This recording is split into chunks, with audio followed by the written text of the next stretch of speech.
ladies and gentlemen, welcome back to the hashtag Why Is This News podcast. You're on episode 4 of this podcast. I plan on doing this every weekend, once every weekend. That's the goal for this podcast. So you guys can expect the podcast every weekend. There was an exception last week because I just got back from school and I was trying to knock out videos first before I did my podcast. So we are back, ladies and gentlemen. We are back, and not too many topics today, but we do have three very interesting topics that we're going to talk about today. A lot of stuff, not a lot of stuff, but like the stuff that did happen was kind of big news, and we got some stuff to talk about. So you guys said, like I said, I'm just saying it now. God, I'm off right now. Kind of just woke up like maybe an hour ago or so, but like I want to get this podcast out. But the first topic we're going to talk about today, that is Travis Scott is performing at the 2019 Super Bowl with Maroon 5. Now, Travis Scott is one of my top 10 favorite artists right now. Like, he's one of my top 10. He's from my city, Houston. If you guys didn't know, I live in Houston. I was necessarily born and raised, but I almost pretty much was. Like, I was born in Houston, moved to Colorado for a year, and then moved back. Thought I was gonna be moving to Dubai. That was gonna happen, but that actually did not happen. But then I ended up staying in Houston for pretty much the rest of my life. So yeah, Travis Scott. I've been knowing about him since the one song he had with Meek Mill called "Bands." That I've been fucking with him since then. Since that mixtape that he dropped like 5 or 6 years ago. I think that's when that mixtape came out. Yeah, I've been a fan of Travis Scott ever since then. Him joining Maroon 5 is a pretty big deal to me because it's like we haven't really had like, I think the only last person that we had at the Super Bowl that was like hip hop based was Missy Elliott. And Missy Elliott, I mean, she's a legend and everything else, but I don't think it's ever been like someone that like is like on like big like right now, like someone that's like in hip hop, like just like right now, like it's like in the mass media, like everyone's looking for what's next from Travis Scott and stuff like that. I don't think the Super Bowl has really had anyone like that, and for them to get Travis Scott is a pretty big deal. Now, Travis Scott doing this, on the other hand, has created a lot of issues with people in the public, especially some of the mainstream artists in the game right now. Meek Mill was the first one that I saw speak up about it, and he was like, for what? Why do you need to perform at the Super Bowl for? You're too big of an artist. You're bigger than the Super Bowl. You're bigger. Like, you don't need the Super Bowl in order to get your name out there and stuff like that. I agree with Meek Mill. I don't think that he needs the Super Bowl in order to, grab more fans and stuff like that. The only thing fans he may kind of grab is maybe the older crowd, because sometimes the older crowd, they don't know who Travis Scott is, maybe, and they can maybe listen to him on the mic and maybe they'll like him, maybe they won't. Who knows? But that's the only kind of fans I honestly think that Travis Scott would honestly gather from maybe the Super Bowl, and I don't think he would even gather that much, because you know how some older people don't feel about some of the music that the younger generation makes these days. You know how they feel. So I don't know. Also, another reason why people are a little upset is because also we all know about the Colin Kaepernick situation. I've spoken about this before on my sports channel. Is actually what I started off on YouTube doing. If you guys don't know, I started off as a sports channel. That is like my gist. That's actually what like my niche, my thing is sports. Knowing about sports. So I'm gonna bring a little bit of sports stuff into this because sports is involved in this with the NFL and everything else. If you guys want me to, I will start back uploading on that sports channel. I just have not had any desire to upload on there because I just don't get the views on it like I should, like I think I should. But I mean, y'all let me know if y'all want some more sports videos on that channel, or maybe if you guys want me to talk about a little bit of sports on this podcast. I mean, y'all let me know in the comments what y'all think I should do with that. But I'm just letting y'all know right now, sports is really, really my thing. I love music. I love talking about music, but sports is really, really, really my shit. That's really my shit.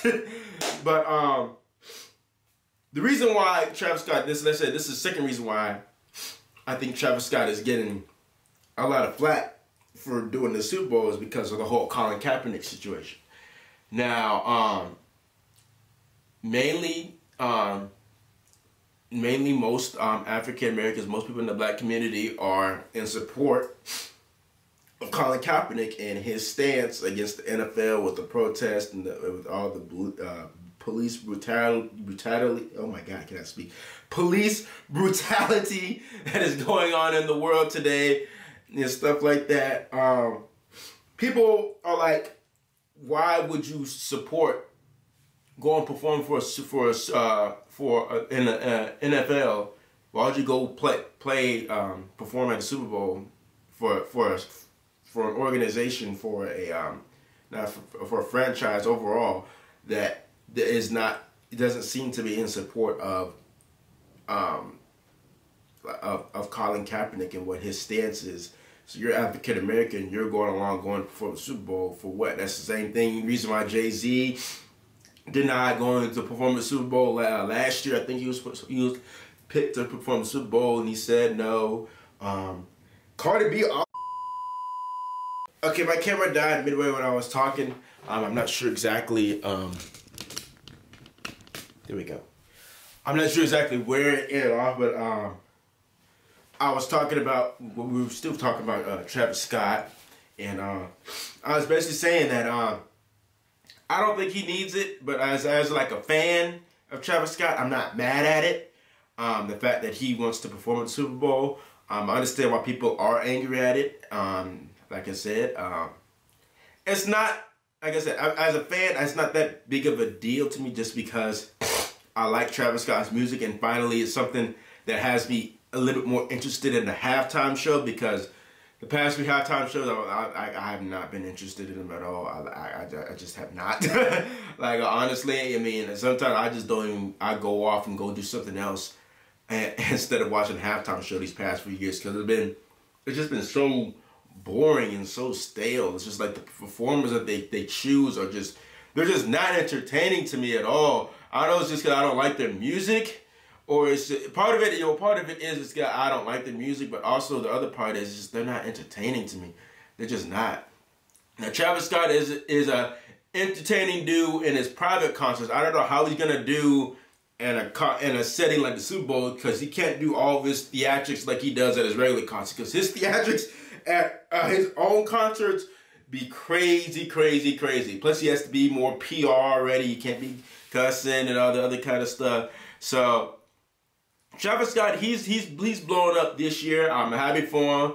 So he's now in the mainstream scene now. So it's gonna be interesting how he performs and how he does at the Super Bowl. Yeah, y'all can let me know how y'all feel about it in the comments. How y'all feel about Travis Scott performing the Super Bowl in 2019. Hopefully, like I said, hopefully these Pittsburgh Steelers are at that Super Bowl. We got to win tomorrow, though, for sure, to make sure we make it to the freaking playoffs. Because, oh my Lord, I don't want to get into all that stuff. But the second topic I want to talk about today, and this is a topic I talked about in the last podcast, but some new stuff has come out, and that is with the relationship of Cardi B and Offset. It's fake! It's fake! It's fake! We know. God damn it! They got us! Ladies and gentlemen! No, that didn't get me. I kind of thought it'd be fake. I kind of thought it was fake. But oh my God. Offset and Cardi B were seen jet skiing in Puerto Rico. There is a picture of it. Even Offset's looking back at the camera like, Yeah, I got my bitch back. Yeah, I mean, the whole theatrics behind the when Offset came onto the stage and um apologized to Cardi B. He was like, I'm sorry, bro. I'm like, bro, like, who you talking to? One of your homies, bro? You talking to one of your homies, fam? You saying sorry to? You said, bro, to your girl. I was like, wait, what? Y'all said? So that was funny, but the Rolling Loud came out and said he put out a statement saying that they knew something was going on, but they did not know as of what it was. And the crazy part is that Cardi B and Offset are signed to like the same like management team and stuff like that. So it's like odd to think that Cardi B would not know that Offset was coming on stage with them to try and apologize for the public to see. And so it looks very suspect. It looks like some YouTube shit. I'm not gonna lie to you. All for the views and all for the clicks and all for the promotion. I thought Offset's album was gonna come out this weekend. It didn't. That's why we're gonna be talking about. I was gonna talk about it. We're gonna be talking about another album a little bit later on in the podcast. But I mean, the evidence was there that this could possibly be fake. I mean, the evidence was all there. The Rolling Loud statement almost pretty much confirmed it. And then this picture, like right here, like I said, I'm like, Offset's album, whenever it comes out, if they get back together within like the next month or two of that album coming out, I would say it's fake. The album didn't even come out yet, and they're already back together, fam. They're already back together. Like, are you kidding me? Like, I'm sorry, Cardi B and Offset, y'all can claim all y'all want. Oh no, this is us genuinely getting back together, and we worked out our differences, and we worked things out, and we talked about it, and all that. Fuck out of here. Fuck out of here. No, I'm not believing that story. I'm sorry, y'all. You just don't get back with someone that has been cheating on you practically for the past 6 or 7 months now. Ever since that invasion, it's probably, whenever that invasion, he basically pretty much has been cheating the whole entire relationship, honestly. Ever since that invasion of privacy, like I said in the last podcast, that invasion of privacy album by Cardi B, half that album was about Offset. And like I said, she's in the last podcast, she tried to deny it and shit like that. No, we know who it's about. We know. We're not fools. All artists rap subliminally and rap within the music about how they really feel. They're not just rapping to save their breath. No, there's some rappers that, like the mumble rappers in the world, they just rap just to save their breath, just to get the bag and get money. There's some actual artists. People are actual artists out here, people. And they make music that actually means something to them, that has a message behind it or a reason why they're making these certain songs. Cardi B made that album for a certain reason. So, yeah, like I said, and naming it Invasion of Privacy, like, come on, man. Like, come on, fam. Like you can't fool everyone. You're not gonna Christian us. You're not gonna. Okay, guys, my camera keeps getting full of space because I filmed something yesterday for my sister, and it's just my camera space is pretty full right now, so I gotta go back and delete some more shit after this. But yeah, like I was saying with the Cardi B and Offset situation, I mean it's fake. I mean, I believe it's fake now with the use of photo surfacing and everything else. I mean, I just don't, and there's almost no doubt in my mind that this shit is fake. Y'all can let me know what y'all think. Maybe y'all think it's not fake. Maybe there's some reason why y'all think that this getting back together is really real. I mean, for those of y'all that really believe that, I would ask you to make sure you look at things again and look at other past situations where people have fake stuff, and then you'll understand why I say this shit is fake. So yeah. That's all I'm going to say about the Cardi B and Offset situation. Like I said, you guys can tell me what you guys think in the comments below. But we're going to move on to the last topic, and that is 21 Savage's new album. It is called, where is it? I Am Greater I Was. I'm assuming I Am Greater Than I Was. So, I listened to this album yesterday. I listened to it yesterday. I'm not a 21 Savage fan. I'm not gonna lie to you. I have not been able to really get into his music at all. His low sounding voice is just not for me at all. He's only had one song that was good to me, and that was No Heart. That like when he first blew up. That's the only song. When Bank Account too. Bank Account is pretty good as well. Other than that, I have not liked anything from 21 Savage at all until this album. Until this album. Now he did take a whole year off since he released the Issa album. That came out last year. I think last year or 2 years ago. I can't remember how long it was before ago than when he released it. But this album most definitely is his best body of work in my opinion. Y'all 21 Savage fans can let me know what y'all think it is. This is just from my perspective, coming from someone that has not liked 21 Savage's music at all. This to me is his best work. Like I said, I tried to give some people a chance. I just can't get into it. Like Kodak Black, I've given him too many chances. Like I just can't. I can't get into it. It's just like certain artists, I can give you but so many chances. 21 Savage, this is his third album. I believe the third project that I know of that he's put out. So this was honestly gonna be my last chance giving 21 Savage a chance. And so with this album, because of this album, I might give him more chances now because of this album. It's not by any means this is a great album. Like, no. It's an okay album. It's just okay. But for 21 Savage, for where I stand with 21 Savage, it's a good album.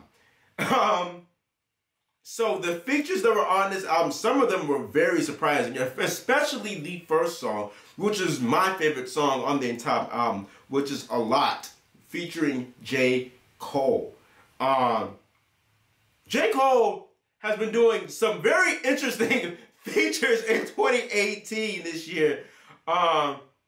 He's had the feature with his people, his artist in Dreamville, Boss, and JIDs, and he's had the features with Rhapsody, and all the people that you expect J. Cole to have features with.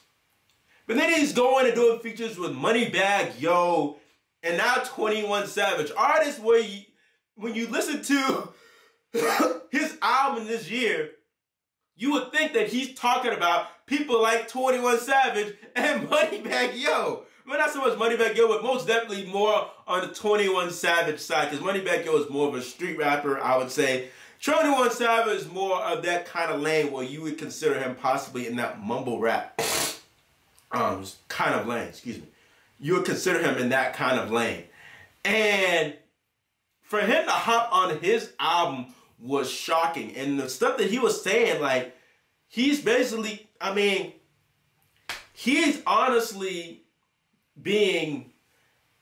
he's doing exactly what I think the older people in the hip-hop industry kind of should be doing as far as, like, helping guide the younger artist.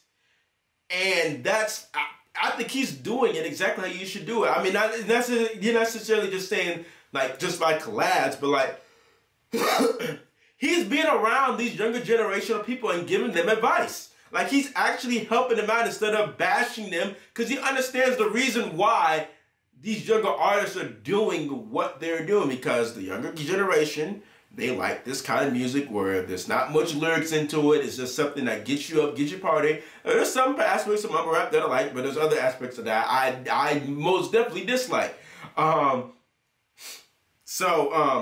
I mean, I like that J. Cole is doing this, and I feel like people like the Ebros, even Joe Budden to an extent, the other people, like maybe some of the big name people in the hip hop industry, they need to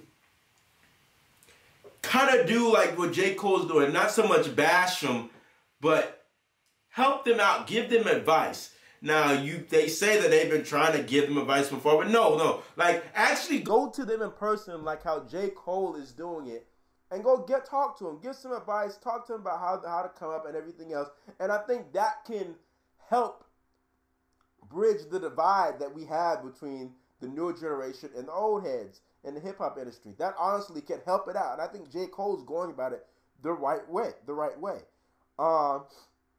But the other features on the song, I'm not gonna get into too much of the track list, but I'll just talk about some of the features that are on here. The feature with on 1.5 with Offset, it was alright. That song itself was just okay. Nothing special. Post Malone, the culture vulture himself. I don't give a fuck. I'm not apologizing for that shit. He's a culture vulture. If y'all want to know the reason why I call Post Malone a culture vulture, y'all just look up the reasons why I say that I think that Post Malone is a culture vulture. But with the song All My Friends, I guess they tried to make Rockstar 2.0. They didn't really do a good job of it. I'm not gonna lie to you, wasn't a big fan of that song. Can't Leave Without It featuring Gunna and Lil Baby. Just okay song. Gunna, I like Gunna's part pretty much because he's kind of like Young Thug a little bit. He's kind of a carbon copy of Young Thug. Him and Lil Baby though was most definitely Young Thug's kids for sure. The ASMR song, that was just funny. Because you guys don't know what ASMR is. It's basically like whispering into like the microphone and stuff like that. And yeah, he kind of did that in some parts of the song, and then he started rapping and stuff like that. It was pretty decent. The Good Day song with Project Pat and Schoolboy Q. Very interesting beat selection. I did like Schoolboy Q. When the hell is Schoolboy Q gonna put out some more goddamn music? We've been waiting. I haven't heard anything about when his next project is coming. Y'all can let me know if he has announced that. I haven't seen anything though that he has a new project coming anytime soon, because it's been almost 2 years. It really has been. And then the most surprise, I think, feature on here. Oh my God, my nose.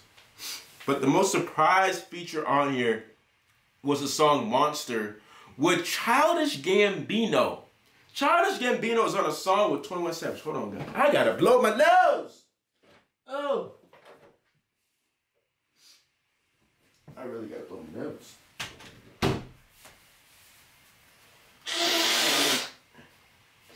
Taking a quick intermission right here, guys. Oh, man.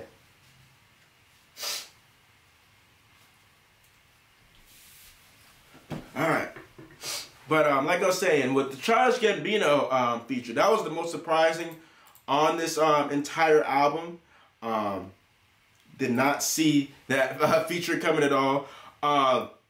Childish Gambino, I remember like a couple years ago, I think it was at the Oscars or the Grammys, where he won an award. He talked about the Migos, so they said they were the next people up, and then they were literally the next thing up because that was when the Culture album blew up and everything else, and they got nominated for a bunch of Grammys and stuff. Him doing this feature, he's actually rapping now. We haven't heard a rapping Childish Gambino in like 4 or 5 years. Like, what the hell? What happened to this Gambino? He just turned into an R&B artist for like the past 2 or 3 years now. And the only other kind of rapping he did was This Is America, but that wasn't really like real rapping, like where he's really like flowing on the beat like that. This one, he's flowing on the beat like back in his old days when he first came up. And it was pretty good. It was pretty good. 21 Savage verse was I wasn't that big of a fan of, but Childish Gambino, it was nice to hear him actually rapping, rapping for once. And then the feature of Young Nudie, it was just okay. Wasn't nothing so crazy. But album as a whole, it's a decent album. It's nothing, like I said, it's nothing too crazy for my standards. Coming from a person that I'm not a fan of 21 Savage's music. But this was most definitely to me his best work. You guys can let me know what you guys thought about this album. It did take him almost a whole year to make it. He pretty much kind of went quiet. He only did like a few features here or there. He was on Meek Mill's album. Wasn't a big fan of that feature on that album. I mean, y'all, like I said, y'all let me know what y'all think of 21 Savage's album.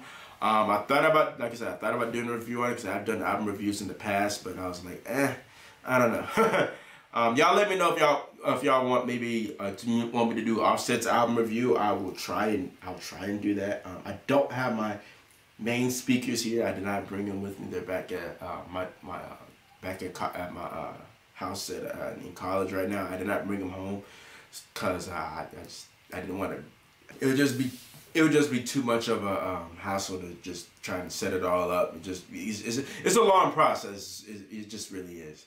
But yeah, like I said, that's gonna do it for this podcast. You guys can let me know any other topics you guys want me to talk about. Like, you guys can put in questions, like questions you think I should answer, like maybe who I think my top 10 rappers are, stuff like that, who I think is the best, whose albums and stuff like that.